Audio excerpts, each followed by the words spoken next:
जय Hind and hello guys, स्वागत है आपका आपके अपने YouTube चैनल ज्ञानदे होस्ट में। और इस वीडियो में मैं आपको बताने वाला हूं UP police home guard OTR online form 2025 के बारे में कि ये क्या है और ये आपको करना क्यों अनिवार्य है, इसका करने का क्या फ़ायदा होगा, क्या आपको ये करने के लिए कोई फ़ीस पे करनी है और ये कितना ज़रूरी है। ये सब जानकारी आपको इस वीडियो के अंदर बहुत ही अच्छे से दी जाएगी। पहले आपको ये बताया जाएगा कि ये है क्या और इसका क्या फ़ायदा है, और फिर आपको इसी वीडियो के अंदर बताया जाएगा कि कैसे आपको आपका OTR करना है। तो वीडियो को आपको बिना स्किप किए पूरा देखना है। चलिए शुरू करते हैं गाइज। अगर आपने अभी तक वीडियो को लाइक शेयर नहीं किया हो तो लाइक शेयर कर देना, क्योंकि ये इन्फॉर्मेशन काफ़ी इंपॉर्टेंट है। और साथ ही साथ आप चैनल को सब्सक्राइब कर लेना ताकि इससे रिलेटेड जो भी अपडेट आगे आए वो आपसे मिस न हो। कर दिया आपने। अब यहाँ पर पहले इस पॉइंट पर आते हैं कि ये बेसिकली है क्या। तो गाइज मैं आपको बता दूं कि यूपी पुलिस ने एक पोर्टल शुरू किया हुआ है, जहाँ पर आपको अब जब कोई भी यूपी पुलिस से रिलेटेड फॉर्म भरना होता है तो आप एक बार OTR यानी कि वन टाइम रजिस्ट्रेशन कर लेते हैं, और फिर आपको बाद में बार बार रजिस्ट्रेशन करने की आवश्यकता नहीं पड़ती। आप डायरेक्टली, जैसे कि अगर आपने रेलवे का कोई फॉर्म भरा होगा RRB की वेबसाइट से, वहां पर आप जब एक बार रजिस्ट्रेशन कर लेते हैं, OTR कर लेते हैं, तो उसके बाद में आप अपनी लॉगिन इन्फॉर्मेशन का इस्तेमाल करके रेलवे का कोई भी फॉर्म भर लेते हैं। आपको बार बार सेम इन्फॉर्मेशन भरने की आवश्यकता नहीं पड़ती। सेम फॉर्मेट यहाँ पर यूपी पुलिस ने अपने जो भर्ती का प्रोसेस है उसके ऊपर एप्लीकेबल यानी कि लागू किया है, जहाँ पर आप एक बार OTR कर लेते हैं तो बार बार आपको डिटेल भरने की आवश्यकता नहीं पड़ती। आप डायरेक्टली लॉगिन करके अपना फॉर्म अप्लाई कर लेते हैं। अभी रिसेंटली जब यूपी पुलिस SI के फॉर्म आए थे तो उस वक्त आपने इस पोर्टल के ऊपर OTR किया था। तो अगर आपने उस वक्त OTR किया था और अभी आप यहाँ पर होमगार्ड के लिए भी अप्लाई करना चाहते हैं तो आपको दोबारा से OTR करने की आवश्यकता नहीं है। आप उसी डिटेल्स का इस्तेमाल करके इसमें लॉगिन होकर के अपना फॉर्म भर सकते हैं। बट गाइज अगर आपने उस वक्त इसमें OTR नहीं किया था तो अभी आपके पास यहाँ पर मौका है। मैं आपको ये भी बता दूं कि OTR करने की कोई समय सीमा नहीं है। इस पोर्टल के ऊपर आप किसी भी वक्त किसी भी टाइम OTR कर सकते हैं। OTR करने की कोई एप्लीकेशन फ़ीस भी नहीं है। फ़ीस आपको जब पे करनी होती है जब आपकी वैकेंसी आ जाती है, और जब आप उसमें अप्लाई करते हैं तो उस वक्त आपको बाद में फ़ीस पे करनी पड़ती है। वो फ़ीस कितनी होगी, क्या अमाउंट होगा, वो आपको तभी पता चलेगा जब आपकी होमगार्ड की वैकेंसी का डिटेल्ड नोटिफिकेशन आ जाएगा। अभी यहाँ पर सिर्फ इतना आया है कि आप आपका OTR कर लीजिए अगर आपने नहीं किया। ऐसा नहीं है कि अभी आप OTR अगर नहीं कर पा रहे तो जब नोटिफिकेशन आएगा उस वक्त आप OTR नहीं कर सकते, आप उस वक्त भी OTR कर सकते हैं। ये आपको एडवांस इन्फॉर्मेशन यूपी पुलिस की तरफ से दी जा रही है, ताकि जब ऑफिशियल नोटिफिकेशन आए यानी कि अप्लाई लिंक आए और आपको डेट दी जाए कि आप इस डेट से लेकर इस डेट तक फॉर्म भरेंगे, तो उस वक्त आप डायरेक्टली अगर आपने अभी से OTR कर लिया तो लॉगिन करके बहुत ही कम इन्फॉर्मेशन के साथ में अप्लाई कर लेंगे। बट आप उस वक्त भी चाहे तो OTR करते हुए अपना फॉर्म अप्लाई कर सकते हैं। अगर आप अभी कर लेंगे तो आप टेंशन फ्री होकर के बैठ जाएंगे, और जब आपका लिंक आएगा, आपका नोटिफिकेशन आएगा जिसमें कि आपको स्टार्टिंग डेट लास्ट डेट देखने को मिलेगी, तो उस वक्त आप अपना सिंपल डिटेल के साथ में अप्लाई कर लेंगे जैसे भी आपको यहाँ पर अप्लाई करना है। ये आपने जान लिया कि OTR क्या है। आई होप आपको समझ में आ गया हो कि एक एडवांस इन्फॉर्मेशन है जो कि आप अभी OTR कर लेते हैं तो जब आपका अप्लाई लिंक आएगा, जब आपका नोटिफिकेशन आएगा उस वक्त आप अप्लाई कर लेंगे। तो ये सिर्फ यही है जो कि आपको एडवांस में डिटेल्स दी जाती है। तो आई होप आपको ये चीज़ क्लियर हो गई होगी। अभी आपको किन किन को OTR करना है। अगर आपका इंटरेस्ट है यूपी पुलिस होमगार्ड में तो गाइज आपको इसमें OTR कर लेना है। अगर आपने पहले से किया हुआ है तो आपको कोई चिंता करने की आवश्यकता नहीं है। जैसे ही नोटिफिकेशन आए तो आप यहाँ पर इस वेबसाइट के ऊपर आकर के अप्लाई कर लेना। अब यहाँ पर बात करते हैं कि कैसे आपको इसमें OTR करना है और या फिर आपकी जो होमगार्ड की एलिजिबिलिटी है वो क्या रहेगी। तो मैंने जो लिंक इस वीडियो के डिस्क्रिप्शन में दिया है आप ओपन कीजिए। ओपन करने के बाद आपको जानने को मिलेगा कि इसमें 10वीं पास कैंडिडेट अप्लाई कर पाएंगे। एंड अगर आपके नोटिफिकेशन आने की बात की जाए तो गाइज जब यूपी पुलिस SI के फॉर्म आए थे तो पहले इसी तरह से बोला गया था कि आपके OTR के फॉर्म आ चुके हैं, आप OTR कर लीजिए। और जब OTR के बारे में बताया था उसके एक हफ्ते के अंदर ही आपका डिटेल्ड नोटिफिकेशन आ गया था, जहां पर आपको अप्लाई की स्टार्ट डेट और लास्ट डेट दे दी गई थी। तो इस प्रकार अगर हम उस पैटर्न को फॉलो करें तो इसमें भी जब आपके होमगार्ड का नोटिस है वो 7 नवंबर में आया है। तो अगर बात की जाए उसी पैटर्न की तो आपका जो होमगार्ड का नोटिफिकेशन है जिसमें कि आपको स्टार्टिंग डेट और लास्ट डेट दी जाएगी वो आपकी नवंबर के 2nd वीक या 3rd वीक में आने के चांसेस है। और इसमें यहाँ पर गाइज आप नीचे आएंगे तो जानेंगे कि एज लिमिट आपकी मिनिमम 18 साल है और प्रीवियस रिक्रूटमेंट को देखा जाए होमगार्ड की तो उसमें मैक्सिमम एज लिमिट 45 साल रखी गई थी। फिर आपका सिलेक्शन प्रोसेस कैसा रहेगा उसके बारे में यहाँ पर आपको जानकारी दी गई है। ये प्रीवियस रिकॉर्ड के अकॉर्डिंग आपको यहाँ पर इन्फॉर्मेशन दी गई है। अगर इस बार के नोटिफिकेशन के अंदर सिलेक्शन प्रोसेस में कोई चेंजेस किया जाता है तो वो आपको पता चल जाएगा। तो ये चीज़ आपने समझ ली। अब अगर आप यहाँ पर इसमें एलिजिबल है और आपका मन है होमगार्ड में OTR करने का या फिर होमगार्ड के लिए अप्लाई करने का, तो इंपॉर्टेंट लिंक के सेक्शन में आएंगे और अप्लाइंग ऑनलाइन OTR इसके ऊपर क्लिक करेंगे। आपके सामने कुछ ऐसा इंटरफेस आएगा। यहाँ पर आ जाने के बाद में मैं आपको बता दूँ, अगर आपने इस पोर्टल के ऊपर जब यूपी पुलिस SI का फॉर्म आया था या फिर वैसे भी आपने इस पोर्टल के ऊपर OTR करके रखा है तो आप यहाँ पर लॉगिन विद अकाउंट इसके ऊपर क्लिक करेंगे। जो नंबर आपने रजिस्टर किया था वो डालेंगे या फिर ईमेल एड्रेस, अपना पासवर्ड और यहाँ पर लॉगिन के ऊपर क्लिक करके लॉगिन कर लेंगे। अगर आप पासवर्ड भूल गए तो फॉरगॉट पासवर्ड के ऊपर क्लिक करना, आपका रजिस्टर्ड नंबर या ईमेल एड्रेस डालना, आपका डेट ऑफ बर्थ जो आपने फॉर्म के अंदर भरा था वो सिलेक्ट करना और प्रोसीड के ऊपर क्लिक करना। देन गाइज यहाँ पर OTP वेरिफिकेशन होगा। जैसे आप OTP वेरिफिकेशन कर लेंगे तो आपको आपके नंबर और ईमेल के ऊपर एक पासवर्ड सेंड कर दिया जाएगा जिसका इस्तेमाल करके आप लॉगिन हो जाएंगे। बट गाइज अगर आप बिल्कुल फ्रेशर है, आपने इस पोर्टल का इस्तेमाल करके कोई फॉर्म भरा ही नहीं, पहली बार आप यहाँ पर होमगार्ड के लिए अप्लाई करेंगे और इसके लिए आपको OTR करना पड़ रहा है, तो आप यहाँ पर रजिस्टर हियर इसके ऊपर क्लिक करेंगे। देन आपके सामने कुछ ऐसा इंटरफेस आ जाएगा।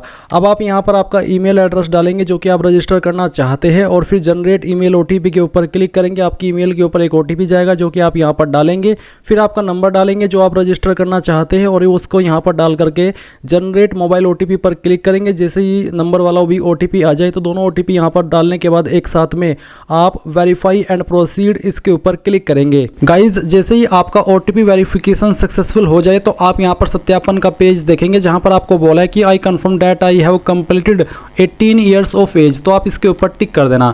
इसके ऊपर टिक करने के बाद आप नीचे की तरफ आएंगे और यहां पर आपके सामने दो ऑप्शन है, एक है वेरीफाई थ्रू आधार और दूसरा है वेरीफाई थ्रू डिजिलॉकर, या फिर तीसरा है I am not currently registered with Aadhaar और डिजिलॉकर। तो यहां पर तीसरा ऑप्शन तभी सिलेक्ट कीजिएगा तब आप रजिस्टर्ड ना हो। बट ये गाइज आपको आधार के थ्रू वेरिफिकेशन करना या फिर डिजिलॉकर के माध्यम से वेरिफिकेशन करना काफ़ी ज़रूरी हो जाता है, क्योंकि आपकी इन्फॉर्मेशन डॉक्यूमेंट वेरिफिकेशन के टाइप यहीं से फैच की जाती है और यहीं से वेरीफाई की जाती है। इसलिए आप इनमें से कोई एक माध्यम का सिलेक्ट कीजिए। अगर आप मान लीजिए आधार का कर रहे हैं तो आपको वेरिफिकेशन थ्रू आधार इसके ऊपर टिक करना है। एंड देन यहाँ पर आप आपका जो आधार नंबर है वो डालेंगे या फिर आपकी जो वर्चुअल आईडी है वो डालेंगे। कोई एक चीज़ आपको यहाँ पर डालनी है और जनरेट आधार OTP इसके ऊपर क्लिक करना है। देन गाइज जो नंबर आपका आधार कार्ड के साथ में लिंक है उसके ऊपर एक OTP जाएगा जो कि आप यहाँ पर डालेंगे और वेरीफाई एंड प्रोसीड इसके ऊपर क्लिक करेंगे। अब आप यहाँ पर देखेंगे आधार सत्यापन हो चुका है। तो आपने यहाँ पर आधार सत्यापन अगर किया है आधार के माध्यम से तो आपकी इन्फॉर्मेशन इस तरह से आ जाएगी जिसमें कि आपका जो आधार कार्ड के अकॉर्डिंग नाम है वो देखने को मिलेगा, आपकी डेट ऑफ बर्थ और आपका जेंडर। इसके अलावा आप यहाँ पर कुछ अन्य जानकारी भरेंगे। अब मैं यहाँ पर थोड़ी सी बात उन कैंडिडेट के लिए भी कर लेता हूँ जो कि आधार के साथ में सत्यापन न करके डिजिलॉकर के माध्यम से सत्यापन कर रहे हैं, तो उनके सामने किस तरह का इंटरफेस आएगा। इसके लिए गाइज मैं यहाँ पर जो यूपी पुलिस ने डेमो वीडियो डाली है आपके OTR रजिस्ट्रेशन की उसका इस्तेमाल कर रहा हूँ, और वो इसलिए क्योंकि मैं बार बार सेम इन्फॉर्मेशन का इस्तेमाल करके जो रजिस्ट्रेशन है OTR है वो नहीं कर सकता, इसलिए मैं इस वीडियो से आपको एक्सप्लेन कर रहा हूँ। तो जैसे ही आपका OTP वेरिफिकेशन होता है उसके बाद आपके सामने 3 विकल्प आते हैं, जिसमें से अभी मैंने आपको अगर आप आधार के माध्यम से वेरिफिकेशन कर रहे हैं उसका इस्तेमाल करके दिखाया कि कैसे आपको करना है। बट गाइज अगर आप इन दोनों में से आधार में से डिजिलॉकर में से किसी का भी इस्तेमाल नहीं करते तो आप तीसरे जो लाइन है ब्लू वाली इसके ऊपर क्लिक करते हैं और इसके ऊपर क्लिक करने के बाद आपको यहाँ पर इस तरह का इंटरफेस देखने को मिलता है जहाँ पर आपको वेरिफिकेशन करना होता है या तो पैन के माध्यम से या फिर ड्राइविंग लाइसेंस के माध्यम से या फिर पासपोर्ट के माध्यम से। तो कोई एक आईडी इनमें से आपके पास होनी ही चाहिए अगर आप ना तो डिजिलॉकर के माध्यम से सत्यापन कर रहे हैं और ना ही आधार के माध्यम से। तो जो भी आप यहाँ पर आईडी सेलेक्ट कर रहे हैं उसके बाद में आप उस डिटेल्स को भरेंगे, यानी कि उसका नंबर डालेंगे और अपना सत्यापन कर देंगे। और गाइज अगर आप यहाँ पर डिजिलॉकर के माध्यम से सत्यापन कर रहे हैं तो आपको ये जो ग्रीन लाइन है इसके ऊपर क्लिक करना होगा। इसके ऊपर क्लिक करने के बाद आपको यहाँ पर आपका आधार नंबर डालना है और आधार नंबर डालने के बाद आप ये कैप्चा कोड फिल करेंगे।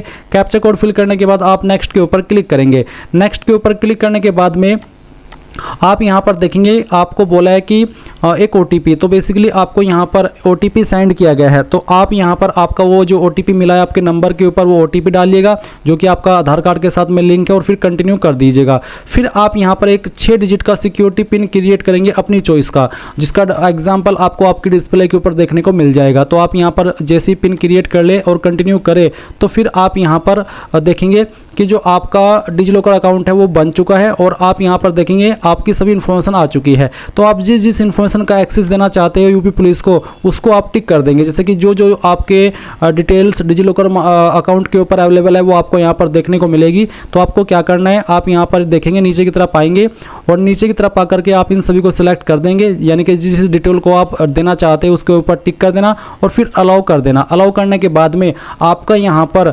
डिजिलॉकर के माध्यम से सत्यापन हो जाएगा। तो गाइज मैंने आपको तीनों तरीके से बता दिया कि कैसे आपको आपका सत्यापन करना है डिटेल्स का। अब मैं यहाँ पर अगेन अपनी इन्फॉर्मेशन से आपको सत्यापन करके बाकी की इन्फॉर्मेशन फिल करके दिखाने वाला हूँ। तो आपको नेशनलिटी के अंदर आना है और यहाँ पर सिटीजन ऑफ इंडिया सेलेक्ट कर लेना है।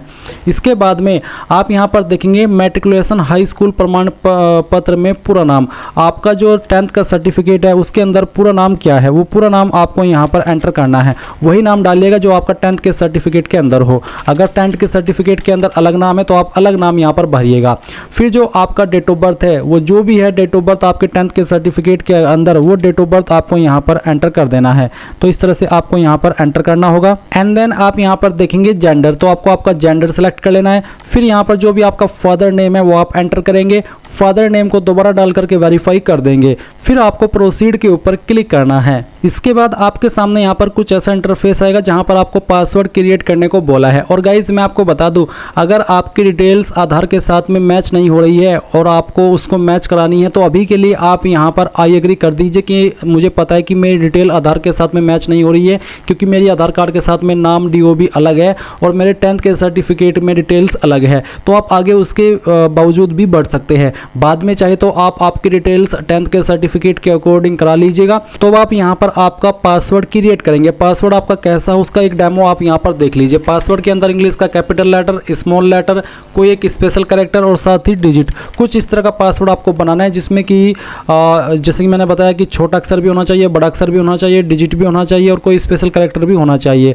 पासवर्ड की लेंथ आपकी 8 से 16 कैरेक्टर के बीच में होनी चाहिए। तो जो भी पासवर्ड आपने यहाँ पर बनाया दिए गए इंस्ट्रक्शंस के अकॉर्डिंग, वो यहाँ पर डालने के बाद कंफर्म पासवर्ड में दोबारा डालेंगे और फिर आई एम नॉट रोबोट के ऊपर क्लिक करके preview and create an account इसके ऊपर क्लिक करेंगे। अब गाइज जो भी आपने इन्फॉर्मेशन अभी भरी है वो सभी इन्फॉर्मेशन आपके सामने है। आप इन सभी जानकारी को डबल चेक कर ले, क्योंकि बाद में आपको एडिट का मौका नहीं मिलेगा, ये क्योंकि ये वो इन्फॉर्मेशन है जो कि आप रजिस्ट्रेशन के समय भरते हैं। तो अब आप यहाँ पर टिक कीजिए और फिर क्रिएट एन अकाउंट इसके ऊपर क्लिक कीजिए। अब आपको यहाँ पर प्रोसीड कर देना है। प्रोसीड करने के बाद देखेंगे यूजर क्रिएटेड सक्सेसफुली। अब आप यहाँ से ओके करेंगे और ओके करने के बाद में आपको यहाँ पर लॉगिन होना है। लॉगिन आप 3 तरीके से हो सकते हैं। एक है लॉगिन विद अकाउंट, दूसरा है लॉगिन विद आधार ID और तीसरा है लॉगिन विद डिजिलॉकर। तो जिस भी माध्यम से आपको लॉगिन होना है वही आप सेलेक्ट कर लीजिए। मैंने यहाँ पर लॉगिन विद अकाउंट का ऑप्शन सेलेक्ट किया है, तो मेरे सामने वाला इंटरफेस आया है। आप भी आपकी चॉइस के अकॉर्डिंग जो माध्यम चाहिए वो सेलेक्ट कर सकते हैं लॉगिन होने के लिए। तो अगर आप यही वाला माध्यम सेलेक्ट कर रहे हैं तो आपको आपका रजिस्टर्ड नंबर या ईमेल एड्रेस डालना है और फिर जो पासवर्ड आपने अपनी मर्जी से भी बनाया क्रिएट अकाउंट करते समय वो पासवर्ड आप डालेंगे। फिर आप आई एम नॉट रोबोट के ऊपर क्लिक करेंगे और लॉगिन के ऊपर क्लिक करेंगे। इसके बाद गाइज आप सिलेक्ट करेंगे कि आप किसके ऊपर OTP चाहते हैं लॉगिन होने के लिए, ईमेल या फिर नंबर। तो मैंने यहाँ पर नंबर सेलेक्ट किया, उसके बाद में उसी के ऊपर आपको OTP सेंड किया जाएगा। वो OTP आप यहाँ पर डालिए और लॉगिन के ऊपर क्लिक कीजिए। गाइज लॉगिन करने के बाद में आप ऑनलाइन एप्लीकेशन के सेक्शन में आपकी होमगार्ड की वैकेंसी देखेंगे, पर वो तब देखेंगे जब आपका होमगार्ड का डिटेल्ड नोटिफिकेशन आएगा, जहाँ पर आपको स्टार्टिंग डेट दी जाएगी और लास्ट डेट दी जाएगी। अभी के लिए सिर्फ OTR करने को आपको बोला है। अगर आप होमगार्ड पर अप्लाई करना चाहते हैं तो आपको चिंता नहीं करना है। जैसे आपका डिटेल्ड नोटिफिकेशन आएगा तो आपको पता चल जाएगा। और फिर आप होमगार्ड की वैकेंसी पर कैसे अप्लाई करेंगे उसके बारे में मेरे ही चैनल के ऊपर आपको वीडियो मिल जाएगी। अभी के लिए आप OTR कर लीजिए। अगर आपका पहले से है तो आपको कुछ करने की आवश्यकता नहीं है, आराम से अपनी होमगार्ड की जो तैयारी है वो करते रहिए। सो गाइज ये थी आपकी यूपी पुलिस होमगार्ड OTR के बारे में पूरी जानकारी। आई होप आपको पसंद आई होगी। So thanks for watching. जय हिंद।